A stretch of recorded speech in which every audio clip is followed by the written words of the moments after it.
So as a wargaming enthusiast, as a role-playing enthusiast, part of that DNA pushes over into my board gaming endeavors. And especially as more and more board games essentially become miniature games, I do tend to have most things in my collection painted. Simply because it's a very easy way, simple tabletop, right? 3 colors, a wash, some highlights, some very basic basing. That allows the level of the game, the immersion, just absolutely to pop and to increase that experience. So that is something, a direction that you might want to move into, especially if you're a miniature painter. If you're not, it is a skill that is easy to cultivate through practice and, of course, YouTube tutorials and online tutorials, often how to paint the very set that you're looking at. When I painted up my Zombicide Black Plague, there are examples A to Z, step by step, how to do it. So going into it, you're not necessarily alone, although it can be a little bit intimidating because you've got a lot of miniatures to move through. And if it's your first couple of times or you've recently moved into miniature painting, there's this idea you don't want to make a mistake. So this builds on the vlog. I was asked, what happens if you ruin your miniatures? What happens if you sit down to paint those board gaming miniatures and you ruin them? What can we do? I'm going to answer that, but I want to, because I've had it happen, I want to back up just a little bit and look at a few key steps, build that checklist to hopefully not find ourselves in that position. So the first thing to look at is literally the quality of the miniatures. Some board gaming companies will put out their miniatures and they will be wargaming quality or close enough. I'm going to pull a couple of examples from my collection. Dungeon Saga, Mantic Games. These are wargaming, Kings of War quality type miniatures. Not on the high-end spectrum, but hard plastic, well-molded, well-formed. They're going to take paint no problem because they're essentially like a miniature from a war game. Then we've got the Dungeons & Dragons adventure board gaming systems, Ravenloft, Temple of Elemental Evil, exploring those aspects of Chardalon. The miniatures are kind of in this gray area. They're not wargaming miniatures, they're board gaming miniatures, but they're a little soft in certain areas with the detail and the molding. So they're going to need a little bit more prep work. They're going to be need a little bit more exploring. So the first thing to understand is, what is the quality of the miniatures? What is the quality of the miniatures?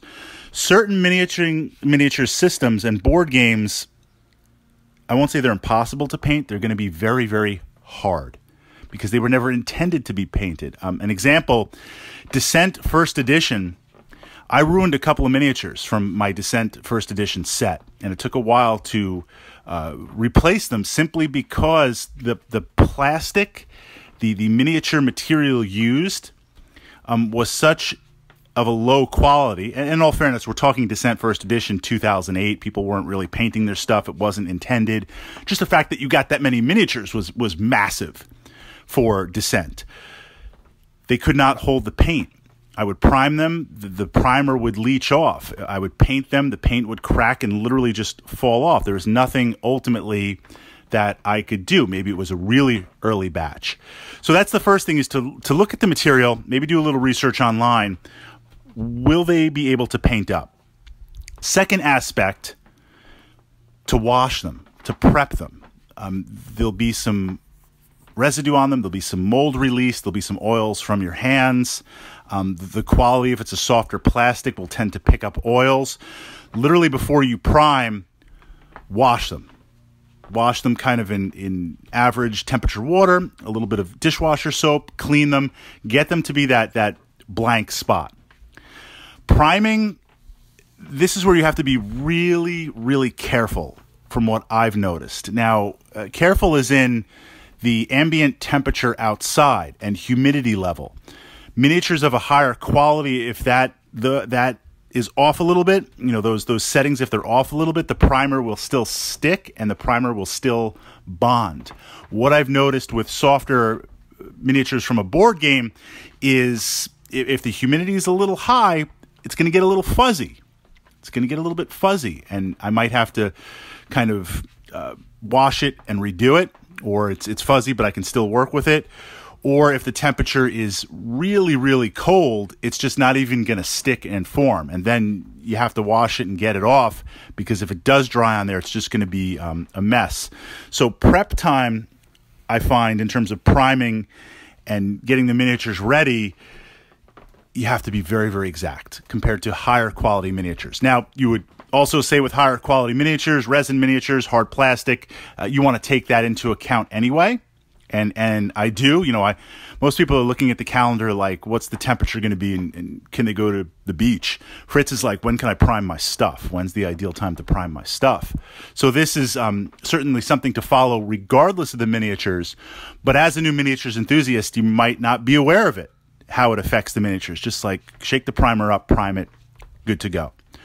What I recommend before mass priming and mass everything, always have some test miniatures. Now, with a board game, this is not always possible, because this idea of miniatures being sold in a set, well, if I buy one board game, if I want to get a couple of test miniatures to see how it paints, I got to buy a whole another part of the board game. So maybe you start with some of the monsters. If I'm using Descent, I've got a lot of zombies on there. Maybe just take like one zombie to test. So this way, if it is a total loss, or if it changes a little bit, then it'll only be that one zombie. Or if you've got 10 zombies, once you mix it in, nothing will see. Having a miniature to test paint is important, because it's going to let you see how the primer works and interacts with the material of the miniature. It's going to let you see how the paint sticks and holds. But more importantly, it allows you to test the colors of it. Jumping over to a miniature-based system, Warhammer 40,000. Fantastic miniature game. Love it. When I was creating my Space Marine chapter, one of the armies, I had all of my miniatures, like 80 Space Marines, 5 or 6 tanks, Dreadnought, think of like a giant robot. The gaming club where I play, I traded for like 5 or 6 broken Space Marines. They were missing a bolt pistol. They didn't have a backpack. Those were my test units. Same plastic, same molds. It allowed me to paint them up and then step back and see, do I like this paint scheme? Do I like how this is going? When the paint dried, how did it look on there? So especially if you're new, having 1 or 2 test models helps. But that's really definitely not always possible with a board game. So you painted them up. You've gotten them to that tabletop quality. This is important. This final step is very, very important, especially for miniature board games. Sealing them with some sort of clear, flat, we don't want gloss, flat spray to lock in that paint and to give it a little bit of a protective coating, especially given that the quality of the miniatures is often a little bit less than wargaming tabletop. In a war game, you move your miniatures around, but you'll do it from the base. Your opponent's not grabbing your miniatures. You're very, very careful. A board game's a different story. Zombicide, Black Plague, we're pushing all the miniatures around. Gets dropped on the floor. Someone steps on it. Literally the other day, my buddy's dog ate one. We got it before it went down. I mean, they're just like all over the place. And they're pretty beat up. But we've been playing regularly for 3 years at this point. I mean, the game has a lot of physical miles on it. And you can see the miniatures are a little bit worn and beat up, painted. But the fact that I sealed them was massive. Look into sealing them. But once you lock that sealant in, that's it. So make sure you're in a good place with how you've painted and what you've done, that you're ready to call it and you're ready to stop right there. That's the checklist. That's, as a miniature enthusiast, as a wargamer, without getting into specific paint techniques and tutorials, which YouTube does that fantastic. I mean, there are enthusiasts and hobbyists out there that blow me away. So I would not look to give you advice on there, because there are much, much better YouTubers.